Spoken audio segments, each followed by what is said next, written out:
Have you ever wondered how the web apps you use every single day get built? Well, a lot of it starts with this powerful engine called Node.js. But, building directly with Node, it can get a little complicated. So today, we're going to dive into its most popular sidekick, Express.js, and I'm going to show you how to build your very own web server from scratch in just a couple of minutes. Okay, so here's the game plan. First, we're going to unpack what makes Express so special, its superpower. Then, we're getting our hands dirty and actually building a server. After that, we'll learn how to direct web traffic with something called routing, uncover the magic of middleware, and finally, we'll pull it all together to create a simple API. It's going to be fast, it's going to be fun, let's do this. So first things first, why even bother with Express? I mean, you can build a web server using just Node.js, but Express gives you this amazing layer on top that just simplifies everything. It lets you focus on what your app is supposed to do, not all the boring setup code. I love this analogy. Think about it like this. Node.js is a super powerful car engine. It's got all the raw horsepower, right? But you can't really go anywhere with just an engine. You still need a steering wheel, pedals, seats, the whole car. That's Express.js. It's the helper tool that takes that powerful engine and makes it easy and practical to use. And this right here really nails the difference. On the left, with raw Node.js, you're just writing so much more code for all the basic server tasks. But look at the right. With Express, your code gets way cleaner, it's easier to read, and that means you can build things so much faster. It's all about working smarter, not harder. So, to really break it down, Express is a rock star at these four things. It makes sending users to different pages, we call that routing, super easy. It simplifies how you handle incoming requests and send back responses. It supports this incredibly powerful concept called middleware. More on that in a bit. And all of this together makes it absolutely perfect for building APIs. All right, enough talk. The best way to really get Express is to just build something with it. So let's see if we can get a server up and running in, about a minute. Ready? Getting set up is literally just 4 commands in your terminal. First, mkdir just makes a new folder for our project. Then, npm init-y sets it up as a proper node project. Next, npm install express, this is the important one. It downloads Express into our project. And finally, touch server.js creates the empty file where all our code is going to live. And believe it or not, this is it. This is all the code you need for a working web server. It's kind of wild, right? Let's break it down. That first line just pulls in the Express library. Then we create our app. And finally, we just tell our app to listen for connections on port 3000. That little message in there just prints to our console to let us know it's working. With just these few lines, you have a live server. It's that simple. So, okay, our server is running, which is awesome, but if you actually go to it in your browser right now, nothing happens. It's listening, but we haven't told it how to respond to anything. That's where routing comes into play. It's time to give our server some directions. Routing is basically the traffic director for your application. When someone tries to visit a specific URL, like your homepage or your About page, the router looks at that path and decides exactly what piece of code should handle that request. It's the brains of the operation. And here is our very first route.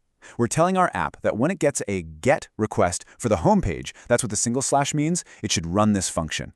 The function gets 2 things, rec, which is the incoming request, and res, which is the response we're going to send back. And inside, we just use res.send to send the text welcome home right back to the browser.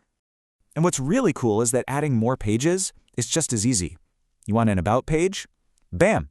Just add another app.get block, change the path to /about, and tell it what to send back. You can just keep stacking these up to build out an entire website. Okay, now this is where things get really powerful. See that little colon in front of name? That's a magic trick. It turns name into a variable.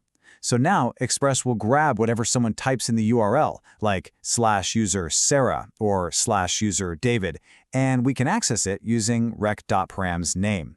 This lets you create dynamic pages for thousands of different items with just one piece of code. So we can handle different URLs. That's great. But what if you wanted to run some code on every single request that comes into your server? Maybe you want to log every visit or check if a user is logged in. For that, we turn to something called middleware. Middleware functions, well, they sit right in the middle of the whole process. They run after a request comes in, but before the final response goes out. They're like the security guards or the helpful assistants for your app. They can check things, change things, and decide what happens next. Here's a classic example, a logger. We use app.use to tell Express, hey, run this function on every request. Inside, we just log the current time. Now, the absolute most important part of this whole thing is that next call at the end. That is crucial. It's basically you telling Express, okay, I'm done here. You can pass this request on to the next thing in line. If you forget next call, your request just gets stuck and your app hangs forever. And you know, Express even comes with some really handy middleware built right in. This one, Express.js, is an absolute must-have. It automatically looks at incoming requests, and if it finds JSON data, it parses it for you so you can use it easily. If you're building an API, you're going to be using this one all the time. All right, deep breath. We've covered servers, routing, and middleware. It's time for the grand finale. Let's combine everything we've learned and build ourselves a simple but very real API.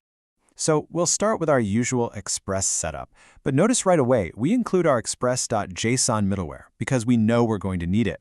Then, just to keep things easy, we're not going to use a real database. We'll just create a simple little array of user objects to act as our data for now. First up, we need a way to get all of our users. So we create a simple get route at the path /API/users. When a request hits this endpoint, all we do is use res.json to send our entire users array back to whoever asked for it, all formatted nicely as JSON. Next, we need a way to add a new user. This time, it's a post request to that same API user's path. Inside, we build a new user object. We grab the name from recbody.name, which, remember, only works because of our express.json middleware. Then we just push that new user into our array and send the new user's data back as confirmation. And just like that, you did it. Seriously, in just a handful of lines of code, you've built an API. It can read data, it can create data, it understands JSON, and it's all running on a live web server. This right here is the fundamental building block for so many applications on the internet. So what's the big takeaway from all this? You now have the keys. You understand the core pieces you need to build a backend with Node.js and Express. The only real question left is, what amazing thing are you going to build with it first?